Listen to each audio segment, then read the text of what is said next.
আসসালামু আলাইকুম। ঘুরিয়ার খাই চ্যানেল থেকে আমি আশরাফুল আলম। আজকে আপনাদেরকে তেলাপিয়া মাছ কেটে দেখাবো। তেলাপিয়া মাছ কিন্তু একেবারেই সহজ, তারপরেও অনেকের জিজ্ঞাসা থাকে, তাদের জন্য আজকের এই ভিডিওটা।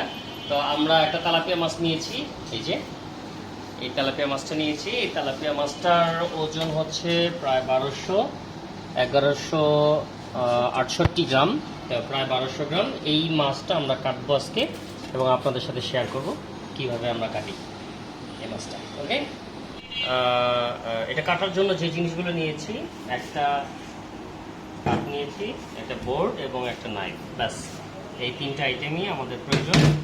তো আমাদের এই মাছটা কাটার জন্য 3 ধাপে আমাদের কাজ করতে হবে। প্রথম কাজ হচ্ছে একদম পুরা রাউন্ড হয়ে এটাকে ট্রিম করতে হবে। তার মানে এই মাথা ঠোঁট কাটা, এটা কাটা, এইগুলো কাটা, এটা হচ্ছে প্রথম কাজ। দ্বিতীয় কাজ হচ্ছে আমার আইস ফেলানো এবং তৃতীয় কাজ হচ্ছে মাছটা কাটা। এই 3টা পর্যায়ে আমাদের কাজ করতে হবে। ঠিক আছে, চলেন আমরা শুরু করি। বিসমিল্লাহির রহমানির রহিম।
আমাদের মোটামুটি প্রথম ধাপের কাজটা কিন্তু আমরা শেষ করে ফেললাম, ব্যাস কমপ্লিট। এবার আমাদের আইসটা ফেলতে হবে।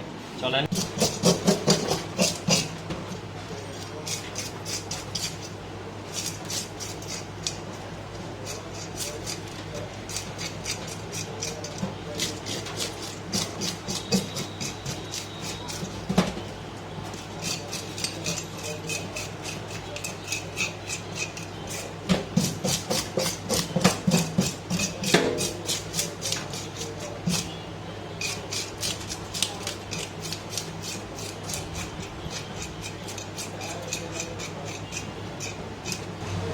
আমরা আসলে বারবিকিউ করব, তো যার কারণে এটা একদম লম্বালম্বি ফেলে ফেলবো। আর যদি বারবিকিউ না করে আপনারা মানে এটাকে ফ্রাই করেন রান্নার জন্য, সেই ক্ষেত্রে আপনারা এইখান থেকে প্রথমে একটা কাট দিবেন। এইখান থেকে কাট দিয়ে এইখানে এই লেসটা আলাদা করে নেবেন, আর সামনের পিসগুলা আপনারা এইভাবে অর্ধেক করে তারপরে আপনারা ছোট ছোট করে পিস করে এটা আপনারা রান্না করতে পারবেন। তা আমাদের আসলে এইভাবে লাগে, এই জন্য আমরা এটাকে এইভাবে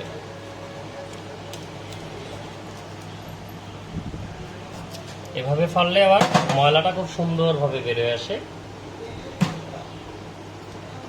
এই যে আমরা ময়লাটা, তো আমরা এটা কেটে নিলাম, এবার ময়লাটা ফেলতেছি।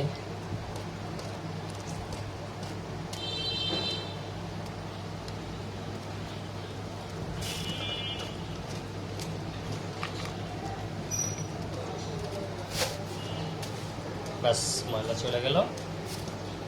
এই যে আমাদের তেলাপিয়া মাছ কিন্তু রেডি। আমাদের তেলাপিয়া মাছ, এখন এই মাছটা আমরা আসলে বারবিকিউ যখন করি তখন কিন্তু এটাকে ফিলেট করি।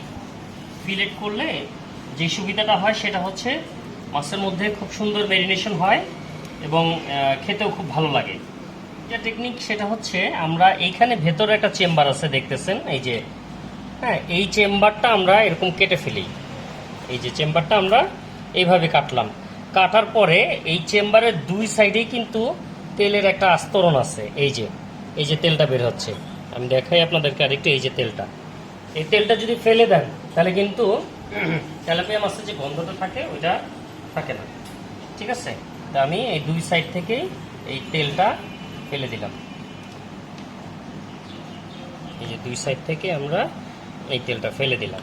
তেলটা ফেললে এরপরে যদি আপনি ভাজেন কোনো রকম গন্ধ থাকবে না। ব্যাস, এবার আমাদের ধুয়ে প্রসেসিং করার পালা।